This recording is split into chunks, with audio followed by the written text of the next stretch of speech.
If we're talking about the order of the elements in a set or a collection, then maybe we want to be careful with how we're using our formula or setting it up.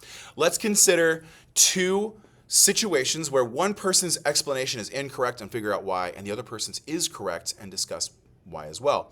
Suppose Sophie has 3 novels. So, N. A science book, S. And a reference book, R. If she chooses 2 books and the order of the novels doesn't matter, how many different permutations of 2 books are possible? Now, by the way, reminder, let's go back to like activity 2 and just acknowledge this is a 1, 2, 3, 4, 5, choose 2 situation. So 5P2. Now, from that information, we're also going to consider that the number of science books, like it's the same, category for novels. So we're not going to count novels more than the number of times they need to be counted. Okay. Let's check with Denise. Denise says there are 5 elements in the collection and Sophie chooses 2 with 3 elements repeating. So I think the number of permutations is n factorial over k factorial, and she puts 5 factorial over 3, which is wrong. It's wrong. Sophie is incorrect right here. Right here, Sophie is incorrect. Because that top number is like the total number of permutations that she's allowed to get from choosing 5 books. Sophie is only choosing 2 books, but Denise's formula applies to Sophie choosing all 5. She's only choosing 2. That's why the hint is, what is 5 permute 2? Wait, that is 5. That's 20. I need to consider this again. Why is this incorrect? Why can't we just straight use our 5 permute 2 formula? 5 permute 2, the n's are repeating. I'm going to put a pin on this one and keep coming back. Gary does a strategy that I really appreciate. There's a way to show all possible permutations, just list them. So you could get 2 novels. Doesn't matter which 2 novels you get, just novel. Or you could get novel science, or you could get novel reference. Cool. Novel goes first.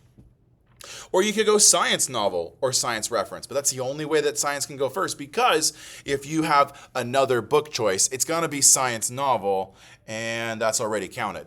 Same thing for reference novel. Reference novel and reference science. You could say there's another book choice. It's reference. Nah, that's already chosen. And you can't have duplicates because once you picked a book off the shelf, once Sophie chose it, she's done. So Gary comes up with 7 permutations.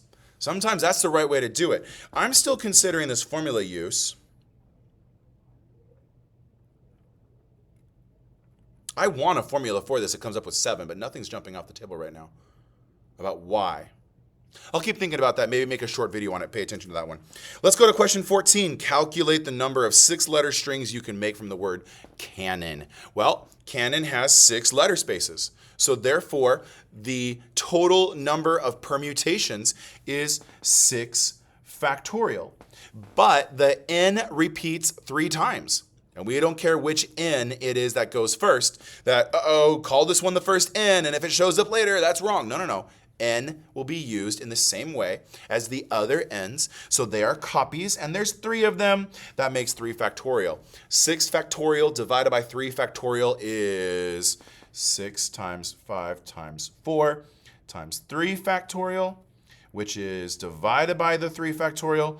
Those reduce to 1, so we just have 6 times 5 times 4. 6 times 5 is 30. 30 times 4 is 120.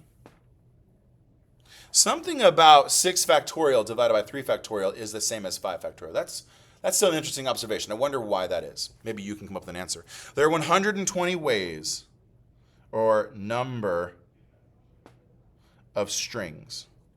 6-letter strings. We don't mean string like thread. We mean like a arrangement of letters like in code for a computer. Okay, number 15. Why don't you try number 15, the calculate the number of 7-letter strings you can make from the word Alabama. Pause the video, skip forward, see if you're right. I'll keep going, but you should pause and try this for your own benefit. See if you can do it. Here we go.